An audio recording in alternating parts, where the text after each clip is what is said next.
Lighting like Stick McQueen. I'm in the fast lane when the light turns green. And I built tough, I ain't nothing but grit. Cause I made rugged blood, sweat, and spit. Yeah, like a horse I fly. Better push yourself in for a bumpy ride. I like to play hard, but I work harder. And I weather the storm cause I'm built stronger. What is up, ladies and gentlemen? We are back. We are live. It is the Freight Coach Morning Show, the top morning show in transportation, coming to you guys every single weekday, 8:30 a.m. Pacific, 10:30 Central, to break down some industry headlines and, most importantly, provide some actual insight into what you can do with all of this information. If this is your first time tuning in, welcome. This is the real side of freight, ladies and gentlemen. I only speak to transportation professionals is what I mean by that, whether it's on this weekday live show or my twice a week long form podcast.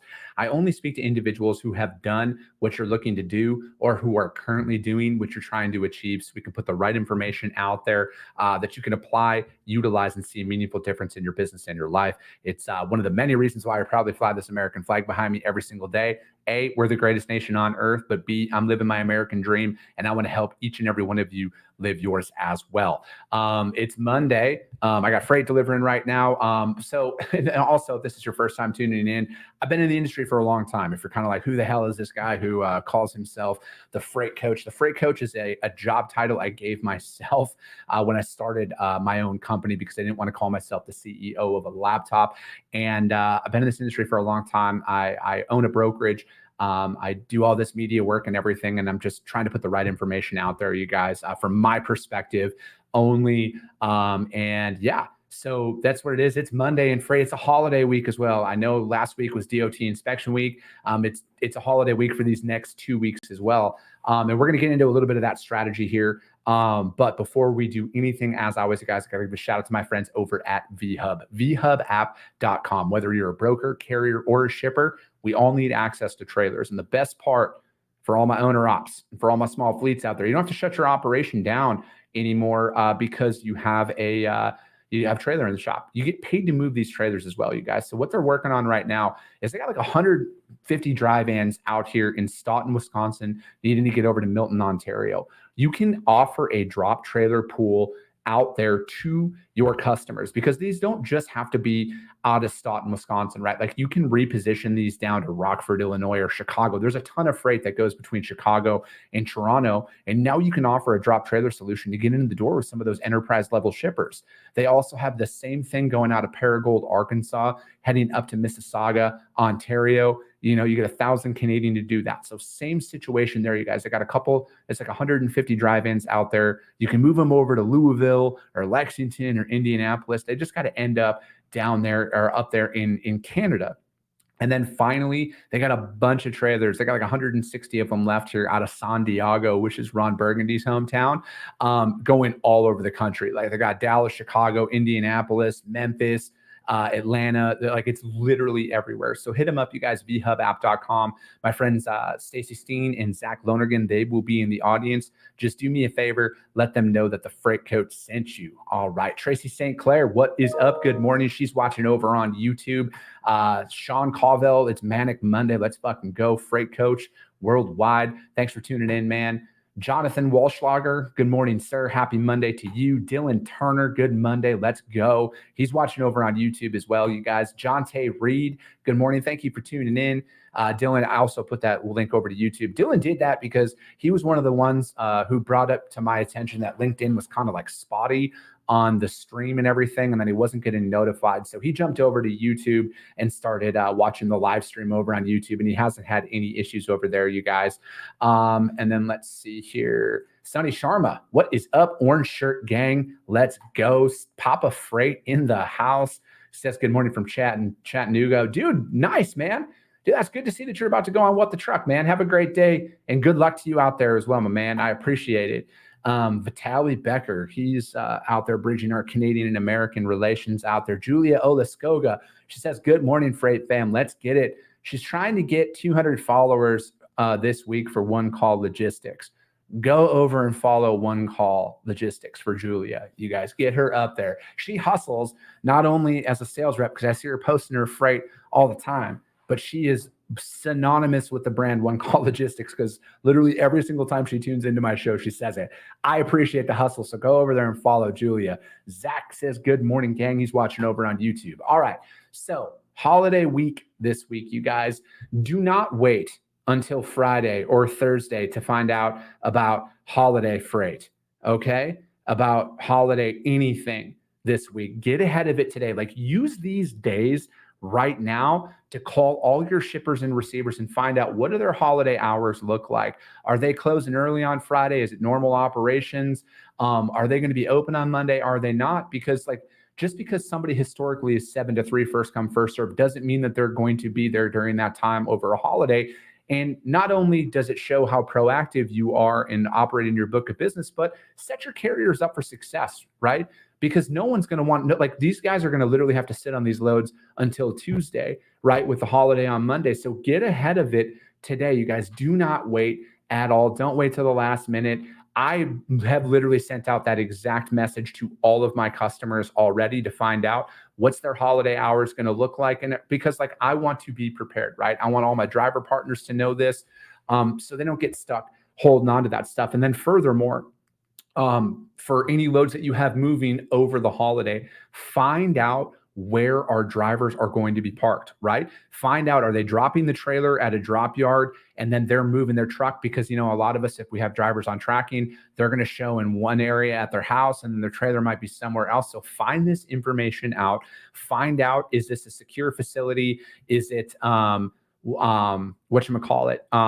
Is it fenced in? Is it 24-hour monitoring? Is it well lit? What does this look like? Stay ahead of this, because most importantly, our drivers want to enjoy the holiday weekend as well, right? So I think that, these are all great things to do so we can enjoy our extended weekend. Because you know what, this year it's been a grind for a lot of people, and it's always going to be a grind. But I think that, this year in particular, do that and get out there and enjoy the holiday weekend. So, get ahead of this stuff and do a lot of that. And then pass all that information along to your customer. Again, it's separation season, you guys. This year is separation season, because the real players are going to show up in this one. And then, Sonny he jumped over to YouTube, and he said LinkedIn froze on him. So you guys just go over to YouTube, the Freight Coach YouTube channel. You'll see me on there. Vanessa, what is up? Happy Monday. It's good to see you. Last time I saw her was out at the TIA in Florida. So exciting updates. I got paint coming in today. I got my painters coming in. They're going to be painting out the studio. And then we're going to go back in there, and then the acoustic stuff is going to come in. And then I'm going to get that sound guy to come in and help me dial in everything and get it as, it's going to be the best fucking setup that's out there. I finally, it's the investment of growing your business. And that's kind of like, on the post that I put out there this morning is, it was a big realization, like, holy shit, like I'm building out my dream studio.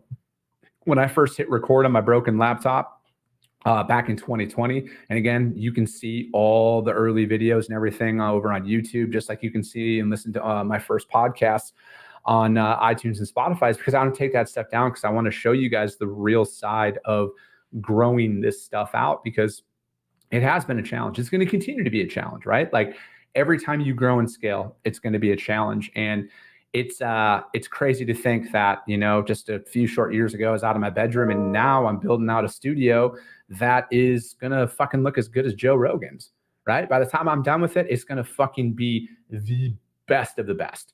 So I'm really looking forward to having that up and running here. And those guys are going to be coming in and just showing the evolution of all of this, right? Because I think that some of the best times of Sonny, no, I don't have that laptop. I have pictures of that laptop. I got rid of that laptop because it literally like blew up, right? Like, it was that old. It was just like fucking, and then I finally had to go, because like I was delivering pizzas at the time, and I had to save up. I think it was like $1,300 to go buy a laptop. And because I was delivering pizzas and I saved up my money. And then ironically, right when the laptop blew up is when I had enough money to go buy a new one. But I threw that one out. Nick Erdman, happy Monday. Make sure fleets are secured for the holiday weekend. Cargo at rest is cargo at risk. Very true, my man. Yeah. So the evolution is coming along.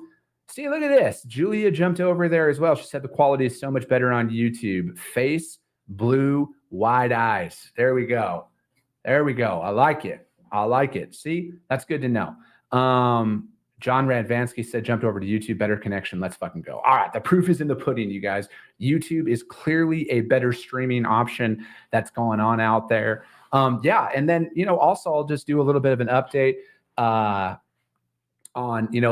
we're, in the brokerage side, Freight Coach Logistics. Like, we're delivering a project here right now. And, we've been fortunately, been onboarded to a few new shippers here over the last couple of weeks. And this goes with all of that outreach that I talk about, right? Those cold calls, the cold emails, all of that stuff that, I'm a human being too, right? Like it's not the most appealing thing with the rejection and everything that comes along with it. But, we recently bid out, and this is what's super cool about where kind of things have progressed. So obviously Green Screens is a partner of mine. And, if you're not familiar with them, check them out, greenscreens.ai / the freight coach. Check them out because we used their tool for an RFP that we got added into. And holy shit, right? Like we got this RFP priced out in like a substantially faster amount of time. I always double check and just mileage and everything that goes along with it. But it got us so much more efficiently able to price an RFP. And then the funny thing is this is going to be announced out next month, but I got to use an RFP tool for my shipper that is also now ironically going to be another advertiser of mine. So it was kind of cool because I got to use both tools that was out there. But yeah, with Green Screen, it legitimately saved me from an RFP standpoint. If we were to manually bid out all of those lanes, and it was a smaller one in comparison, right? Like it was only 30 lanes. It probably saved 5 hours minimum. 5 hours minimum right there, because I don't just like plug stuff in. I actually break stuff down when I'm pricing everything out. So it's like from a time save alone from that one. And then furthermore, like, the win thing, I'll let you guys know what our win percentage was on that. And then we also are, whatchamacallit. Sorry, I lost my train of thought. But from a freight market perspective, it showed so much more information on there. And I feel so much more confident about our bid now going on that. So if you guys want to check them out, you guys hit them up. It's greenscreens.ai / the freight coach. And if you guys do hit them up and you don't use that, their regular website is just greenscreens.ai. Just let them know that I sent you guys. And again, it's insane. It was literally insane how much time it saved and how accurate the data was. It's the real deal. All right. I know we kind of did a lot more of our Monday follow-up and everything here that we normally do. But let's break down some articles today here, you guys. And then this is also, I wanted to talk about, because this was a, where was that? Here we go. ttnews.com. Trucking Q1 results show substantial slowdown. And I know that this has been the topic of conversation for literally the last fucking 12 months, essentially, about where the market is, what's going to happen out there. It says that the trucking industry stumbled through the first quarter amid a slowing economy and high inventories, according to experts. Broadly, numbers had to come down, and that came from Wells Fargo analyst Allison Polinincic. I'm sorry, I messed up that last name. Things are a bit muted than maybe we anticipated as we entered the year. A lot of macro uncertainty is still very much front and center. So I would say the volumes from standpoint, earnings will be lower, volumes will be lower. Pricing seems to be coming in at the lower end where we thought of originally. TD Cowen noted in a report that elevated inventories and weak imports have pressured rates across its coverage. It noted truckload rates may be approaching through levels, but increasingly uncertainty on consumer resilience offers mixed signals. And we entered first quarter with low expectations based off of proprietary research and extensive industry channel checks. Now, now we are largely through transport earnings. We can state that macro conditions have deteriorated more than we had initially thought. Not only was it a back half turnaround and pushed out to a Q4 minimum, but normally seasonally ceased to exist in March. TD Cowen added that seasonal patterns appear to have returned in April, but those were off a much lower base given the second quarter of a weak start. Because of that, the investment banking company is bringing down most of its estimates for the year. And the big sort of takeaway I had is really how much of a head fake January was. Citigroup analyst Chris Weatherby said there was this stabilization or atypical seasonal improvement that we saw from trucking companies that really didn't last at all. So that was clearly the best month of the quarter. And then things decelerated in February as well as March. And when I say decelerated, I mean relative to normal seasonality. And as you guys can see, this is why I chose this, because you don't really see a ton of information out there from, Wells Fargo and Citibank and everything for other industry articles. So that's why I wanted to really talk about this one today.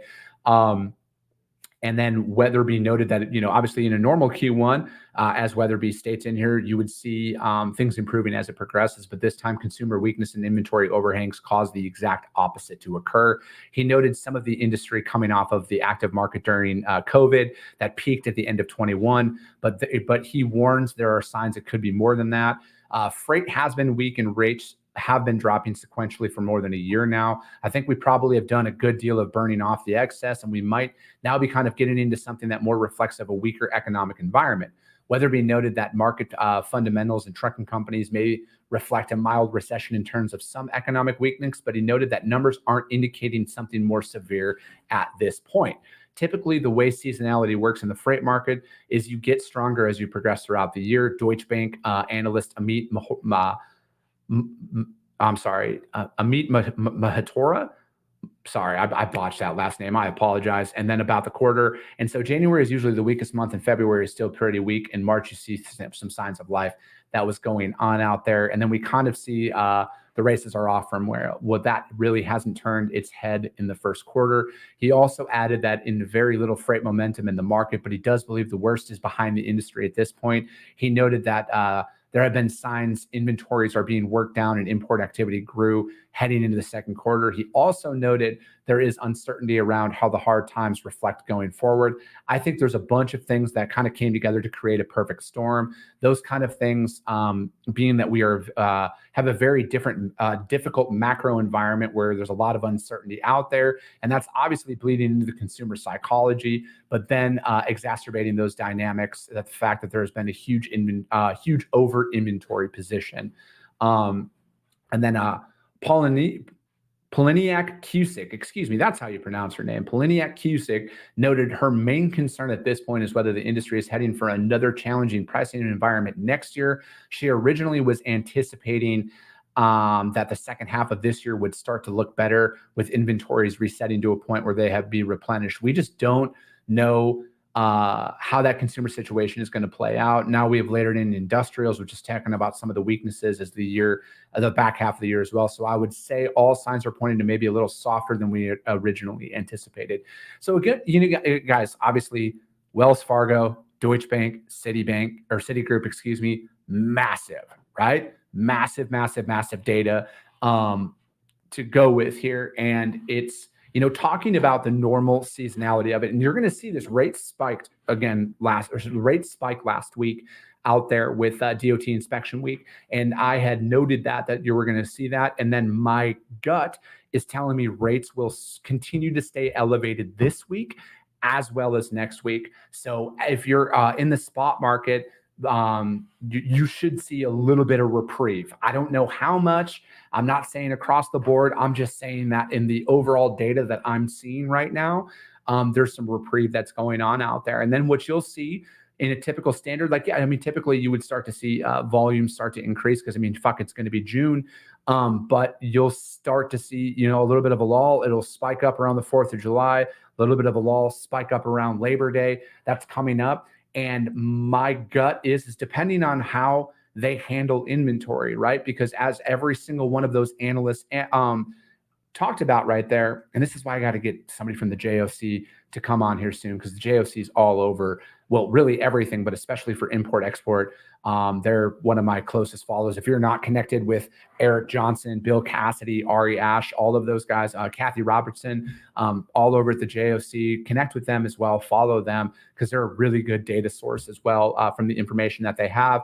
But, they all noted inventory in this. So it's going to have to be replenished. What strategy will they be taking though? Because obviously when they were talking about that inventory burn, there was that panic buy that happened through COVID.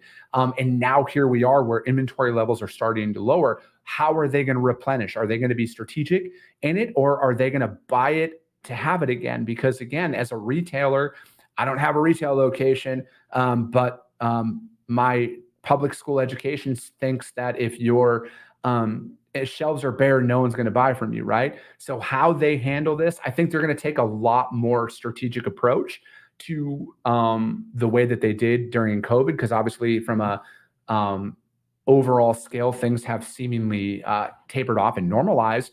But I think that for the most part, the seasonality of things is back in full swing, and you're going to be able to predict a lot more freight markets. Hence, shout out to Green Screens again, you guys. We're going to teach you how to do all of that, and I'm going to be at the forefront of that in leading that out there and showing you guys the strategies and the tactics that I'm applying inside of my own brokerage. But this was a really good article, you guys. ttnews.com, trucking Q1 results show substantial slowdown. I put all the links to the articles over on YouTube, as well as the Coffee with the Freight Coach audio only replay, which is available on iTunes and Spotify, almost immediately after the show.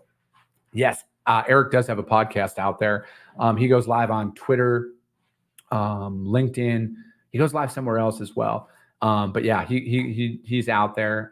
Michelle McGinnis says, follow back, Julia, and good morning to you as well. All right. Second article we're going to break down is from Freight Waves. And this is always one of my favorite topics to talk about. Lawmakers look to bolster the ranks of young truck driver program. Bill aims to lower apprenticeship hurdles for 18 to 20-year-olds. Now, why am I such a fan of this? I'm a fan of this because the blue-collar jobs have been completely thrown to the wayside and overlooked for a long time now. I would say when I graduated high school was kind of like the last push for a lot of this stuff. And, I've been out of high school, and it's been like 20 years, right? I'm going to be 38 years old. I think that this is the next gold rush in America. I truly do. I think blue collar jobs is the next gold rush for sure. Because there's the aging workforce that's out there, not only in truck driving, in technicians, in plumbers, pipe fitters, welders, construction workers, all of that shit, heavy equipment operators, you name it. There is going to be a massive opportunity that's coming available here. There's going to be a lot of that. And I think, because again, you don't need college, right? Like if I knew now, I don't know how you fucking phrase that, but if I knew back then what I know now, I would have definitely went to college as a business, like if I knew like, hey, I'm going to definitely have my own business, I would have studied accounting though. I would have studied something different because I think that knowing how your money works is very key. That's one thing I would have done differently is I wouldn't have gone from like a broad management degree. I would have got out there and worked, but I would have studied accounting because I think that's obviously your financial health, your business is very fucking crucial overall. But I don't think you need college. I truly don't. Not for a lot of shit, not at all. Unless you're going to be an engineer, a lawyer, or a doctor, get out there and work, right? And then furthermore, the earning potential that's out there. I mean, Garrett Bauer says it best right here. We've been a college or bust society for too long. There's so much opportunities that are out there. And, I had to get some work done on my house a couple of weeks back. And like I told the kids that were out there, like these are young guys, right? Like these guys are 20, 22 years old and they're in it. And I'm like, man, you guys are in a great position right now. What you don't realize is like that workforce is going to be aging out here soon. And what comes along with that? Supply and demand, right? So like their skill set, their opportunities, I like every single one of those dudes are going to be making six figures. Every single one of those guys who are working blue collar jobs are going to be 6-figure earners here for a very long time because there's just not a lot of people out there, right? And I think that, with this one, because this goes on to say the Drive Safe Integrity Act introduced by Representative Rick Crawford of Arkansas and Henry, I can't pronounce that, Cellular out of Texas, would potentially remove requirements of the SDAP Safe Driver Apprenticeship Pilot Program for drivers 18 to 20 that participating carriers, also join the U.S. DOT's Labor Apprenticeship Program that was out there. The Secretary of Transportation shall, if necessary, remove requirements for participation in the program that go beyond IIJA, and that's the Infrastructure Investment Act, to improve rates and collect sufficient data. The bill also directed the DOT within a year after the pilot ends to review the safety data and issue regulations for a permanent apprenticeship for a commercial driver license that were out there. The ATA, which was unsuccessful in getting the FMCSA to remove that requirement last year, is a strong backer of the proposal as a way to tackling the driver shortage. I don't think there's a driver shortage. I think that there's a retention issue and a aging driver issue that's out there. The legislation offers a timely and essential trucking workforce and supply chain solution built off of years of broad bipartisan congressional support. It came from ATA President and CEO Chris Spear. And then it goes on. It's talking about that part of the broad supply chain package. Crawford, who chairs the House Transportation Infrastructure Committee's Highways Subcommittee, what the fuck? Anyways, another committee is looking to include the bill and several others introduced this week in a supply chain legislation package. These bills address important elements of these concerns and other solutions that will improve how goods move throughout the nation for years to come. I look forward to working with my colleagues out there. Other bills, one is the Federal Decision for All Act, which would streamline the approval process for infrastructure projects by consolidating the environment review process among varying government agencies. This process currently applies to highway projects, but this bill would expand the current law to port, aviation, and pipeline projects. Another bill, HR 3318, addresses the issue of dry bulk cargo such as flour that tends to shift in trucks during transport, potentially putting the truck out of compliance with weight per axle regulations. And this would allow a weight variance of 10% per axle for dry bulk haulers. Today, their commercial vehicles are underfilled for account of content shift during transit, which means less efficiency. I like that. Yep, absolutely. I think that call your congressman, call your local congressman, and tell them to back that bill, because that's very key out there, especially in the bulk environment if we're underutilizing that. This article, good article, good information in it. Freightwaves.com, lawmakers look to bolster ranks of young truck driver program. I think that, again, we need to look into this because we can't ever be in a position where we don't have drivers, right? Or we don't have plumbers, right? And we need to tackle this and get ahead of this. And again, this is going to be fixed from us though, right? As the industry, there's not going to be any outsider that's going to come in and recruit people to come into this industry. And I know this industry has faults. We all do. But what can we do to attract that next generation of drivers, those 18 to 20-year-olds? Because they're not on, they're on social media, right? They're not in the other ways. And how do we capture that secondary market where those people who go into a job, or those guys who went to college who are like, fuck this, I don't want to do this anymore. Let me look into driving a truck. How do we capture that market is we need to put more and more of the right information out there. And we have to have a better marketing push as an industry as a whole to get these individuals to come out and enjoy this industry. It's the greatest industry on earth. It's the backbone of the United States and the world economy is transportation, you guys. Without us, there's nothing out there, especially without our truck drivers. There's shit gets bad real quick. So again, let's put our best foot forward. Let's get that next generation of drivers excited about this industry and get them. Let's get into the high school level, right? Get into the high school level and start recruiting kids to come into trucking from there. If you're a local trucking company out there, get involved with your local high school and see what you can do to get people excited about this industry. That's what, fuck it. I'll put my money where my mouth is. That's what I'm going to start looking to do here. What can I do to help out with the local schools here in Arizona and Minneapolis where we have offices. So that is going to be it for today, though. I'll have a guest on tomorrow. We'll be back, though, as always, you guys, at Freight Coach Morning Show. And if you saw value in this, you guys, share the show. Subscribe to the show, rank the show on iTunes, Spotify, YouTube, all of that. If you saw value. If you didn't, don't. But if you saw value in it, subscribe and share the show, you guys. I appreciate you guys. I love you guys, and we'll be talking to you soon.